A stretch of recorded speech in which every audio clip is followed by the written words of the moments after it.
Well, let's get the game going. Well, I want to talk about more gangster shit. Okay, so I'm black. The next two games are against the same guy. I played the Estonian variation. Some people call it the Keres, named after Paul Keres from Estonia. If you look at our bookshelf and you can zoom in front of one of the trophies, I'm not saying you can. I have a 5 crown note from Estonia with Paul Keres is the picture on the bill. So he's on the money.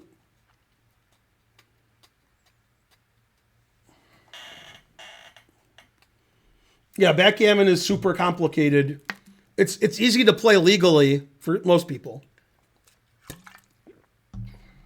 One rule most people don't know who don't play backgammon, but they know how to legally play, is if you roll 2 die and they're different numbers, like 6 and 4, and you can play either one of them, but you can't play both, then you have to play the higher one.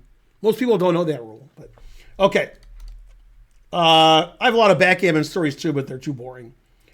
All right, knight c3, e6, still theory.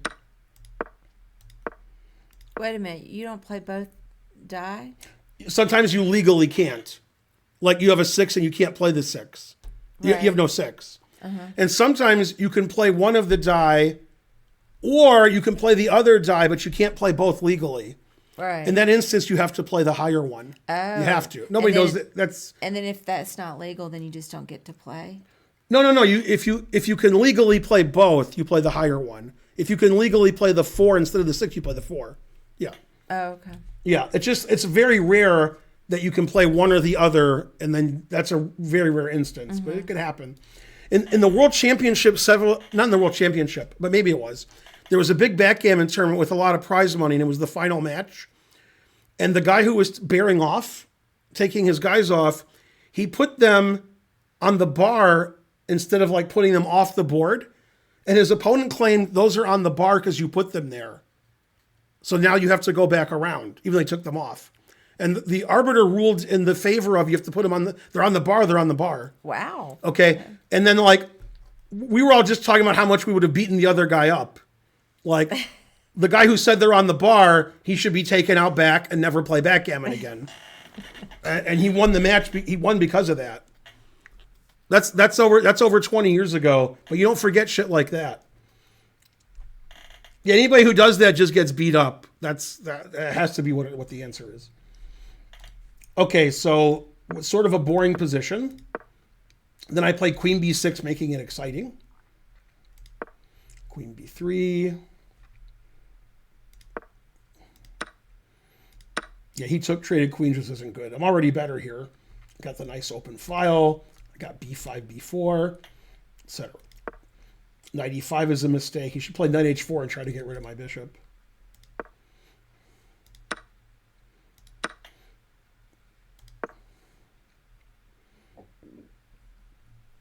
Okay, based on the fact that I'm asking you, what did I play here? Just base it on that. I mean, I don't know what that even means. I'm just... Well, if you were like, did you play h6? No, I played a move that you'll sit up and take notice. Oh, okay. You'll be like, oh, you played that. Well then. Yeah, Mark got it pretty quickly.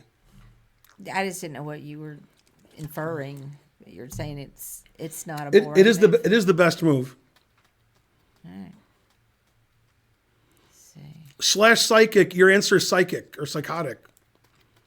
Don't forget the hype train. You guys have forgotten all the trains of this stream. Boo, boo. Let's see what the score I don't really know. I would is. probably take the knight. Oh, give me the knight. That's the second best move. Ready? Yeah. Are you sitting down? Thanks, squirrel brained. Bam.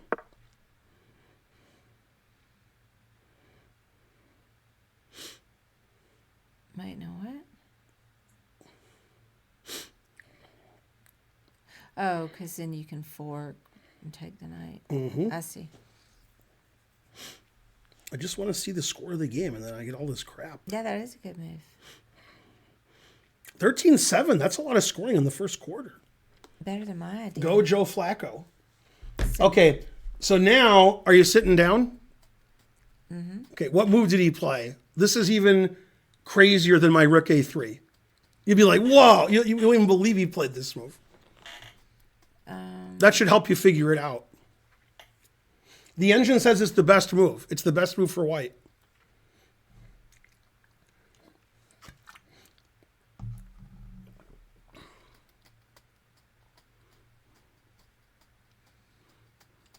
Man, somehow Mark always gets it. Maybe Your move is second best, CL Smith, King. so that's good. King D2. King D2 is the third best move. Oh, I don't know. Are you sitting down? Yeah. The King D2 is too boring for me to like all this build up. This move needs build up. Okay. Oh, castle. Yeah. And then half the chat's like, isn't that illegal? That's actually the engine move, castles. Confusing the audience. Yeah, Mark threw a joke in there. That was good. Mark said castles. Oh, wait, the bishop covers b1. Okay, so now my rook's attacked. So I moved it back.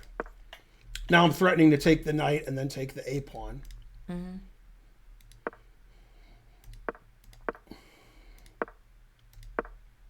Now he played rook h2, defending his a pawn in case I take.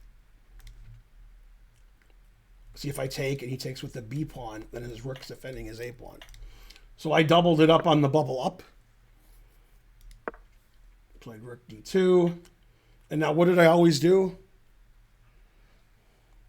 I don't know. I don't want to sack the. I don't see. Yeah. What? Yeah, so play rook takes pawn. Oh, It's not really sacking the exchange because if he takes, I can take his Right. rook. Okay, but I didn't take his rook. I sacked the exchange. Now, what's black threatening? What's the number one threat? Still theory. Rook A1. Mate. And how do you propose to stop that?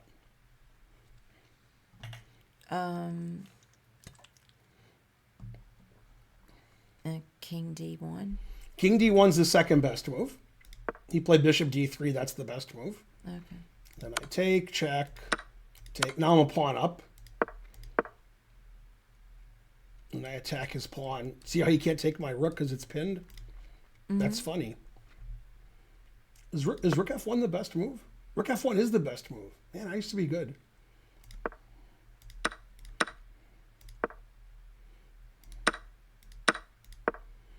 And then he resigned because he's down a pawn and he can't save this pawn. Yay. It says I'm up 2.5.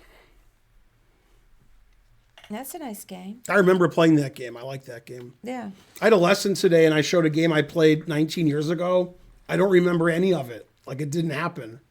Usually I have, I remember nothing. This game was 20 years ago, but I remember like this game. I remember rook a3 and he castled.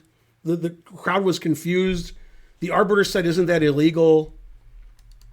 And then during the game, he took some of my pieces off and put them on the bar.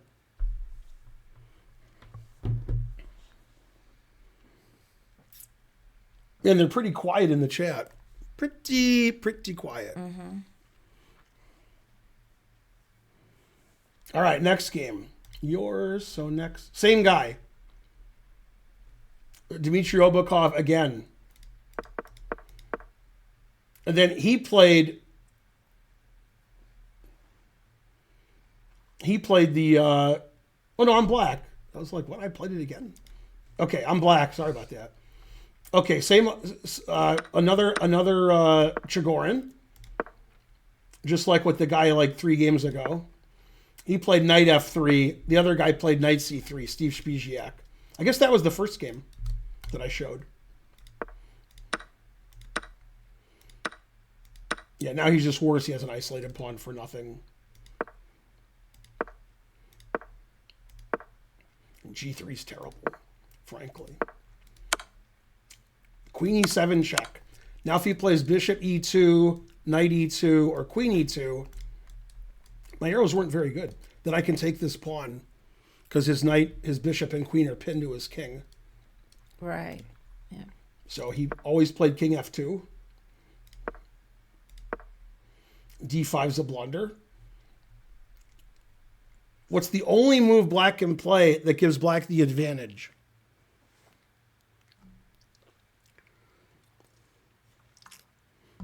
Only move.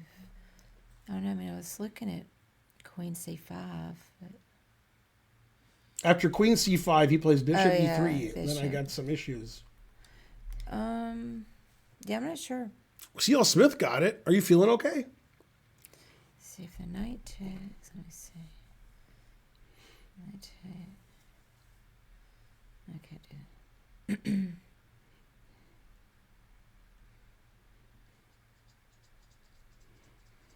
Yeah, I don't know. Castles. Oh, that's nice. Then I pin his pawn. Clever. Now he says he's lost.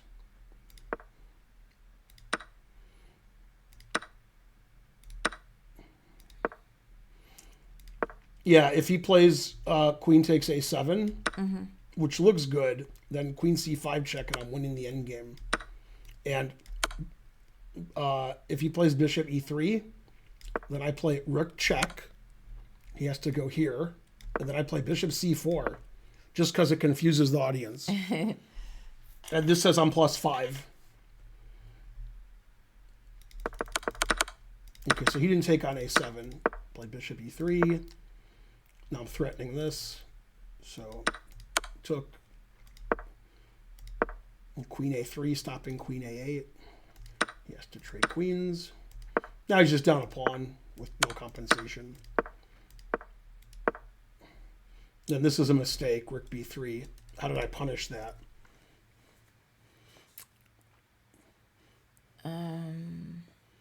This is great for you. Like in a tournament game, I think you'd solve it. Maybe, I'm not sure, maybe rook e3. Yeah, rook e3 wins. Then Then they take with the rook. he resigned here. If And he then- takes with the rook, what do I do? And bishop c5. And then if he goes here, everything wins because the king opponent is winning. But I was going to play the move g5. Okay, and the reason is, how does he move these pieces? He can't move his king because he loses his rook. He can't move his rook. He can't move this rook away from his rook. What he can do is play f4, king f3. Now the engine doesn't care because the king opponent is so winning. But if I play g5 and he plays f4, I can play g4, and he can't play king f3. So my intention was to play g5, but he resigned. And then if he plays h3 with the idea of f4, then I can play h5. Yeah. And if he plays here, I play here. And it's still And the he same. can't move. I can walk my king up. I can play I can play bishop d4 and push my pawns. He can't get out of this. Yeah. What a humiliating defeat. Right, exactly. So after rook b3 takes, he just resigned. Yeah. Yeah. But I mean, I can just go to the king opponent and have a pass pawn. Man, 25-39 FIDE. I can only dream of those ratings. Thank you for the Let me sound, dream of it. Magnus Carlson. Yay, Magnus Carlsen.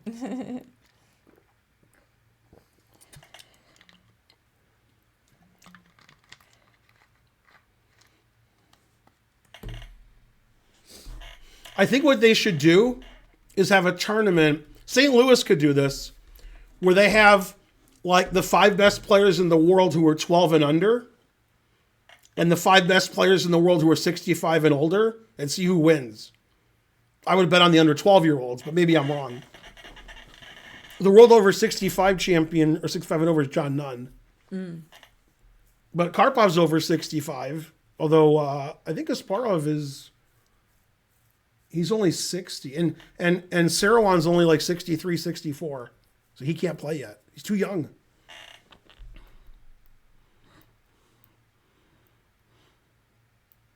They drug tested Hans after the last round. This isn't a joke. It sounds like I'm setting up for a joke. But this is true. And then they said there's something wrong with his urine. He had to do it again. Really? Yeah. And then somebody else tweeted the same thing.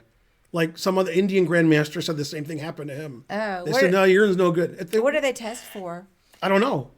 That's actually what somebody asked. Another Indian grandmaster said, what are they testing for? Has anybody ever been caught and then they get forfeited from chess? Like, what are they testing for? Because, I mean, I feel certain there's some weed smokers among them, right?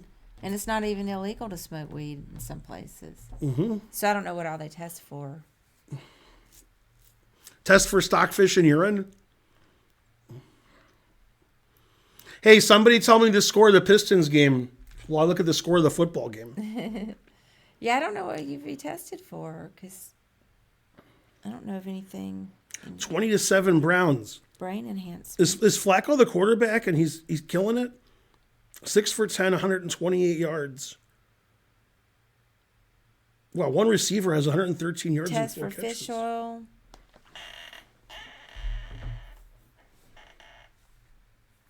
Somebody sent me an article about Chinese, not regular chess, what we call regular chess, but Chinese chess, some cheating with some anal bead type devices, signaling devices.